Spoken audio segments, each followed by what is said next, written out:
The twin sons of avarice, three bled white fire across the sky, painting the horizon with shimmering waves of heat that made the land look like a mirage come alive.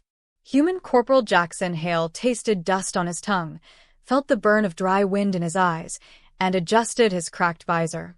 His hydration pack was nearly empty, his legs ached, and his shoulders were raw beneath the weight of the injured woman he carried on his back. She wasn't just any woman. She was Queen Varela of the Threxian Empire, ruler of 17 worlds, feared commander, and sworn enemy of humanity. Yet here he was, the last survivor of a downed diplomatic shuttle, trudging through a desert that locals simply called the Furnace. 90 miles of deathly silence, poisonous insects, and heat that melted brains. No extraction, no backup, no hope, except the promise of a Threxian outpost marked on his cracked navigation tablet. Human, her voice rasped against his ear, her breath hot but weakening. You should have left me. Your kind and mine not meant to help one another. He shifted her weight, ignoring the stabbing pain across his back. I don't leave people behind. Doesn't matter who they are.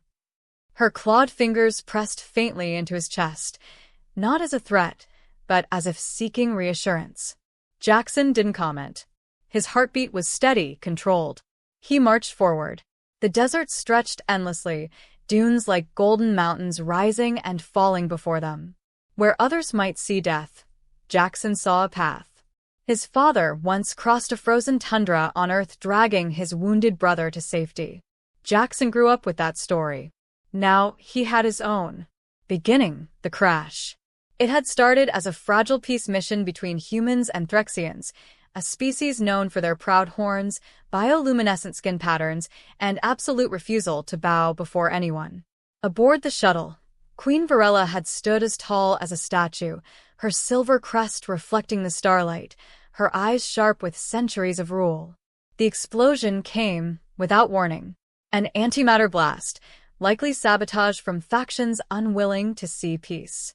Jackson woke amidst shattered metal and dying flames. He expected to find bodies, he did. Dozens. But one survivor clung to life, the queen herself, pinned beneath a beam, her leg crushed, her internal bioluminescence flickering erratically. He didn't hesitate. Metal groaned, his muscles screamed, and blood poured from his palms as he lifted the beam just enough to pull her free. She hissed in pain, yet said nothing. Why save me? She asked then, her first words to him. Because it's the right thing to do, he replied. She laughed bitterly. Your people think we are monsters. Maybe some of mine do, he said, but I make my own decisions. From that moment, something shifted between them, something neither fully recognized. He fashioned a brace from shuttle debris, secured her fractured leg, and gathered what rations he could. Then he studied the map display, saw the outpost far beyond the desert, and made the choice that would change both their destinies. I'll carry you, he said. Do not be foolish, human. I weigh. He lifted her onto his back without letting her finish. Her gasp of surprise echoed across the barren land. Middle, the 90 miles. The first 30 miles were manageable. At night, temperatures dropped sharply, and Jackson walked while she slept against him, wrapped in thermal blankets. During the day, he built makeshift shelters from the shuttle plating he'd strapped to his gear. They spoke little at first, but silence has a way of breaking when two souls share hardship. Your world still has oceans? She asked during one cool dusk. Yeah. Blue as your ceremonial armor. She hummed, with interest. Our seas dried centuries ago. I have never touched water that was not processed. What does a natural ocean feel like? Jackson thought, for a moment. Like standing at the edge of something bigger than yourself. Like you're small, but part of everything at the same time. She was quiet for several steps. I wish I could feel that. As days passed, their conversations grew longer. She told him of Threxian history, of battles fought, planets conquered, alliances broken. Yet when she spoke of her late mother, her voice trembled, and Jackson sensed loneliness behind the warrior facade. By mile 50, her condition worsened. Fever shook her body. Her bioluminescence dimmed dangerously. Jackson risked a detour to a hidden oasis, marked only by folklore. He found it exactly where old desert nomads claimed it would be, protected beneath stone arches, guarded by venomous sandlurkers. He fought one off with nothing but a jagged metal spear, earning deep cuts across his arm, but secured enough water to save her life. When she awoke, the first thing she saw was him, bandaging his wounds clumsily. "You could have died," she whispered. Jackson shrugged, exhaustion etched into his face. "I've been close before." Her hand rose, slow and trembling, touching the blood on his shoulder. "You spill your blood for me." He said nothing because he didn't know how to explain it. But the way she looked at him changed, from wary ruler to someone seeing a man she hadn't expected. The last miles, where hearts shift. By mile 75, storms howled across the desert, slicing wind like invisible blades. Jackson walked through them anyway, each step deliberate. His boots shredded, his lips cracked, his vision blurred, but he held her tight. "You must rest," she said. "If I stop, we both die." Her arms wrapped around his neck, not in fear but in something like gratitude, maybe more. She pressed her forehead against his, sharing warmth. "Human," she whispered, "I will not forget this."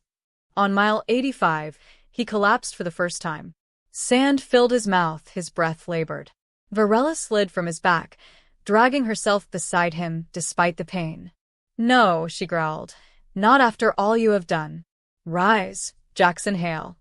He looked at her, at the fierce determination burning in her fading glow.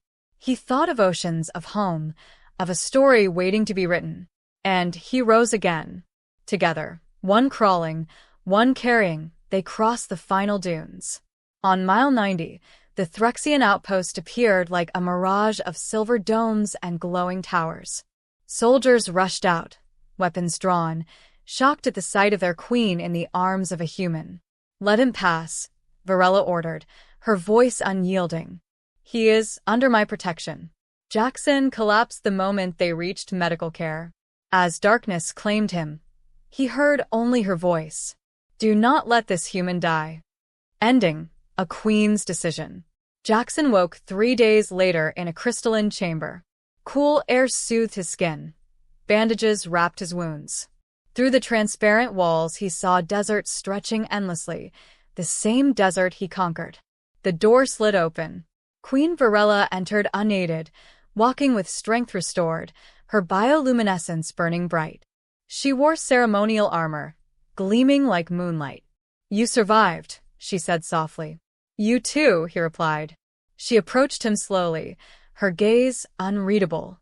"On Threxia, life debts are sacred. You saved my life at the cost of your own blood and nearly your existence. The ancient laws demand I honor this in full measure." He stood, confused. "What does that mean?" Her eyes met his, no longer merely regal, but warm, fierce, and vulnerable all at once. "It means," she inhaled deeply, "I ask for your hand in union, not for politics, not for obligation, but because you showed me what true loyalty is. You carry strength not of muscle, but of heart." Jackson's pulse quickened. "You want to marry me?" "Yes," she answered without hesitation.